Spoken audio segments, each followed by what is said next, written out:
Is it better to contribute to a traditional 401k or a Roth 401k? For a lot of people, the answer is not as simple as you may think.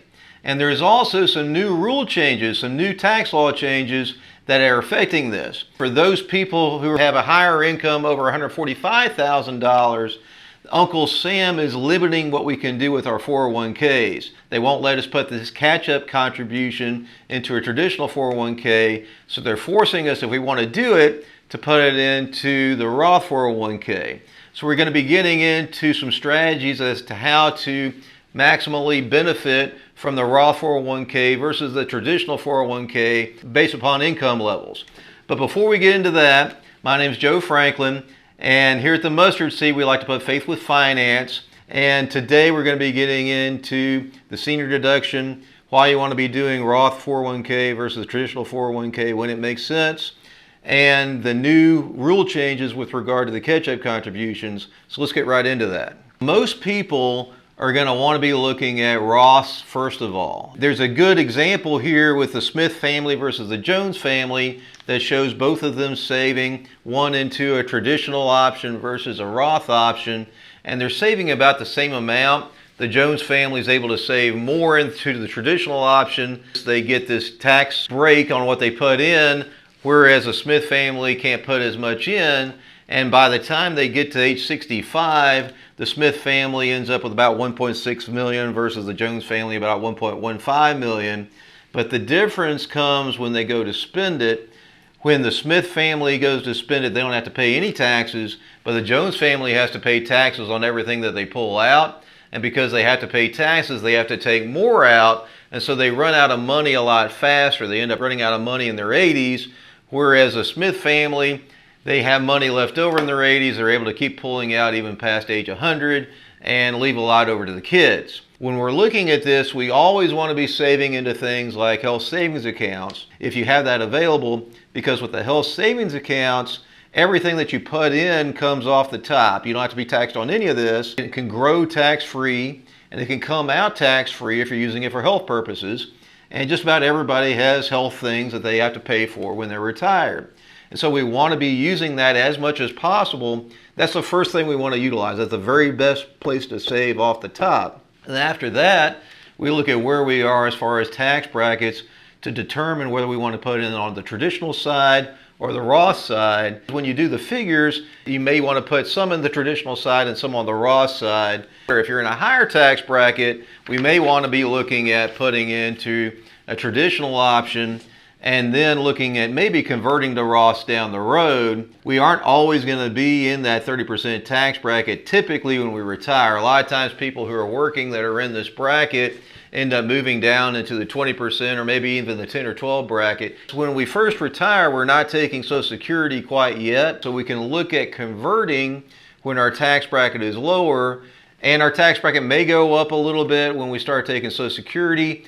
It also goes up a good bit when we start taking these required minimum distributions. And for a lot of people, they start looking at how much they're going to be forced to take in required distributions, and they realize it's going to move them back up into the 30% plus tax bracket again. We want to even out the taxes and maybe stay in the 24% tax bracket for quite a bit longer period of time, so that when we're taking the RMDs, we can stay in the 24% tax bracket rather than having to move up into a 30% plus tax bracket. So let's get into catch-up contributions. For several years now, it's been the case that a lot of times people in their 40s and 50s, they have higher expenses because they're paying for kids' education and for college and maybe for grandkids as they're coming up, helping their kids get started and leave the nest. And you may not be able to save as much into the retirement plans because you're helping to take care of those kids. But you start looking at your retirement down the road and you realize, I've put all this money into the kids and I haven't really thought about saving for retirement so that we can live out our years the way we'd like to. The government allows us to put extra money into our retirement plans so that we can have more put in there. They know that a lot of times people start to look at things kind of last minute, and they allow us to put extra into the retirement plan so we can turbocharge that and get more in there,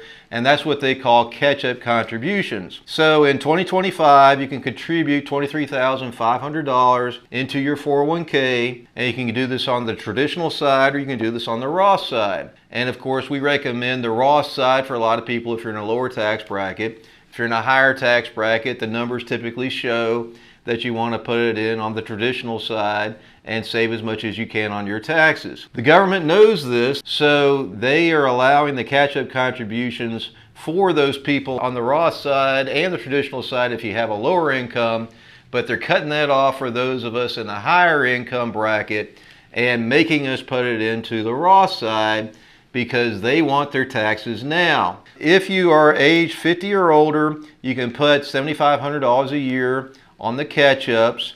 Also, in 2020, through the Secure Act, they passed something that allowed for us to put even more money into these retirement plans if we're between the ages of 60 and 63, and they call this the Super Catch Up. For the Super Catch Up this year, you could put in $11,250. So if you're in this age bracket, you could put in even more. But again, if you earn too much, they're going to make you put it on the Roth side because they want those tax dollars. This new IRS rule says that if you make over $145,000, you have to put it in on the Roth side. That may be a good thing. So for those people that are kind of in between the 20% brackets and the 30% brackets, for a lot of people when they're doing these numbers, it makes the most sense to do some on the Roth side and some on the regular side. And when we tweak it, we could see that this is the optimal amount to say put $20,000 on the traditional side and $10,000 or $12,000 or what have you on the Roth side. But as you move up on the income,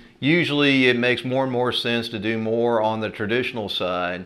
It just depends upon your income situation. So we like to run those numbers and figure it out in your individual situation to see what's the best. If you're in the high end, then you want to do it all on the traditional side. And if you're self-employed, you could do more than if you're not self-employed. So let's say you're 60 years of age and you're in a 35% tax bracket and you're taking full advantage of the Super Catch Up and you're putting that extra $11,250 into your 401k.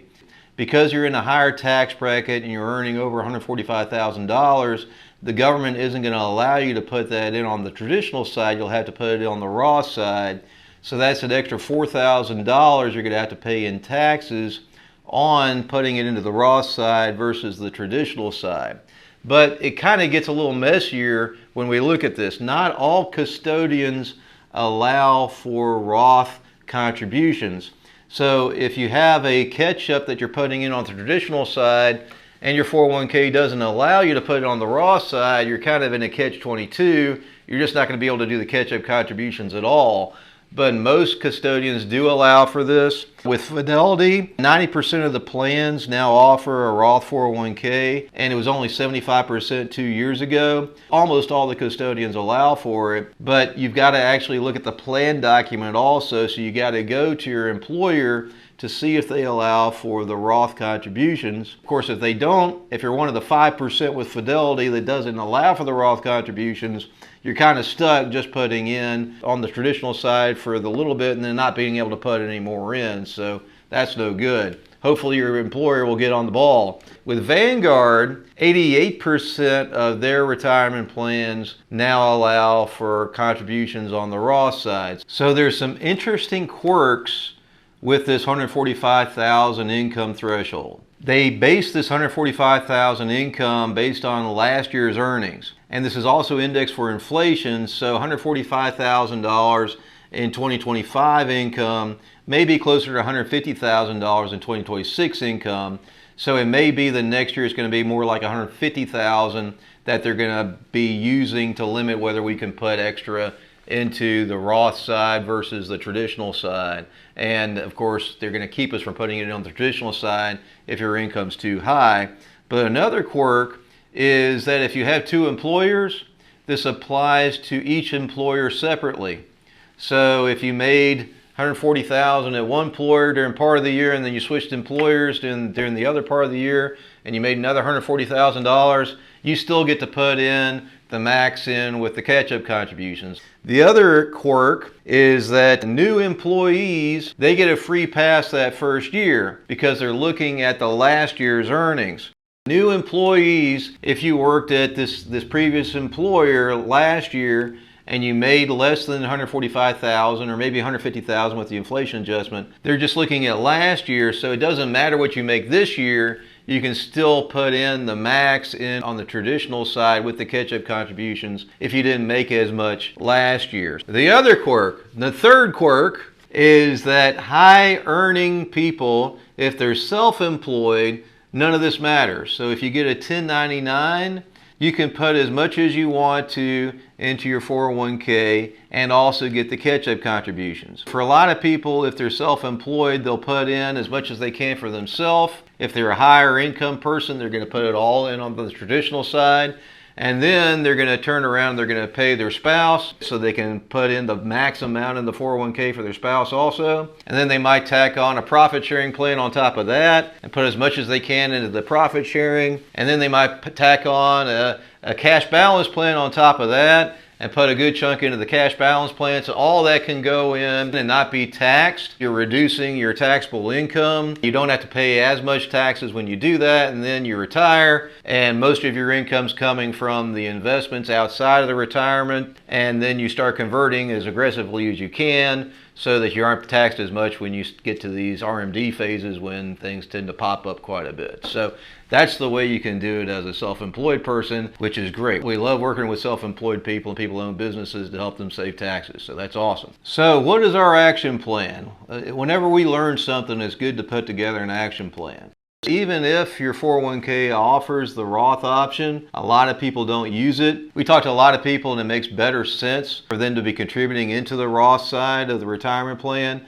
And either their employers just add it or they've never put into the Roth side. And they may be in the 20+% range and not quite into the 30+% range on their taxes. And it makes a lot of sense for them to contribute on the Roth side. But the studies show, there's this Vanguard study that says that only 18% of the people who have a Roth option on their plan actually use it. So the first thing you want to look at is, does your retirement plan offer the Roth? And if it does, for most people that are watching this, they probably want to be putting into the Roth. If you're in a higher tax bracket, it may not be quite as good, but for most people, it's going to be better to be putting in on the Roth side and having that money compound and compound and compound and never have to pay taxes on it again. Now, of course, if you don't plan to live that long, if you're passing away next year and you know this, then you may want to save as much as tax as you can right now. But if you plan on living a while, say another 7, 8, 10 years, it almost always makes sense to put it in on the Roth side if you're in a 24% bracket or lower. So check on those retirement plans to make sure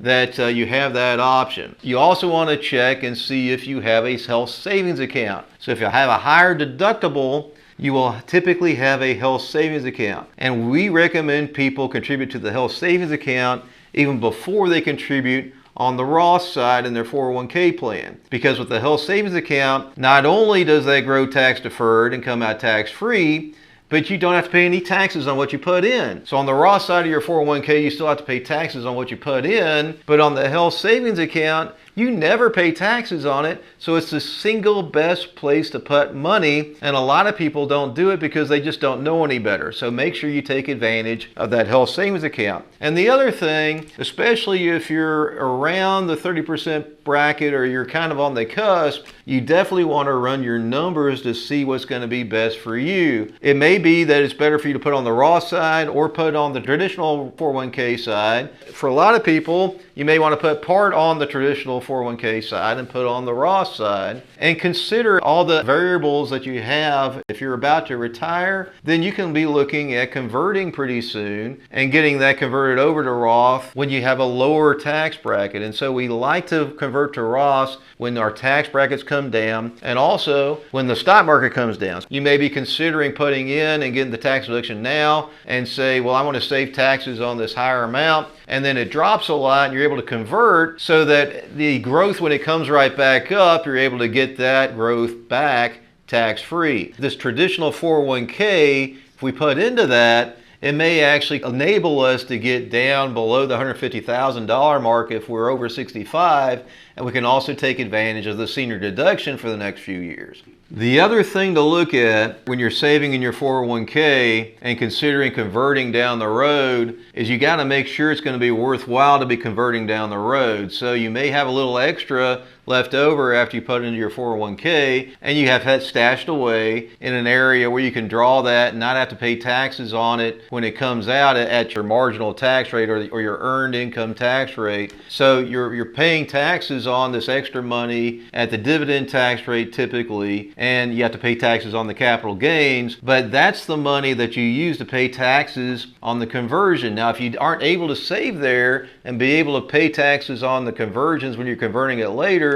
usually it isn't worth it to be doing these conversions down the road. So you want to build up this little airbag to be able to pay for those taxes as you go. If you're spending everything that's coming in and you don't have that airbag, it doesn't make any sense, because if you're taking money out to pay taxes and not being able to put as much back in the Roth as what you took out of your IRA, then you lose all the benefits. And we don't want to lose all those benefits. We want to have that airbag to pay the taxes and be able to live on for a little bit until we get to the RMD phase or a little bit further down the road. We don't want to just be thinking about saving into the traditional IRA versus the Roth IRA as it relates to catch-up contributions and say, well, I'm going to put everything I can on the traditional side, and then what I have to put in on the Roth side. It may be that we want to put more on the Roth side than what we have to. For some people, you can put in after-tax dollars on top of the catch-up contributions. When we put in after-tax dollars, those grow tax-deferred. You don't have to pay any taxes on that until you pull it out. But a lot of these plans allow you to put in on the after-tax side and convert that over to Roth. And when you do that, you don't have to pay any taxes on what you already pay taxes on. So when you convert that over to Roth, that's what we call a mega backdoor contribution. So a lot of people have this ability to do this. And for those people that can, that's better than putting it where it's purely taxable. So we want to get this working tax-free as much as possible. So since you love this video so much, please feel free to click this video here. We think you'll like it. Also, put your thumbs up, subscribe to the channel. We'll catch up with you next time.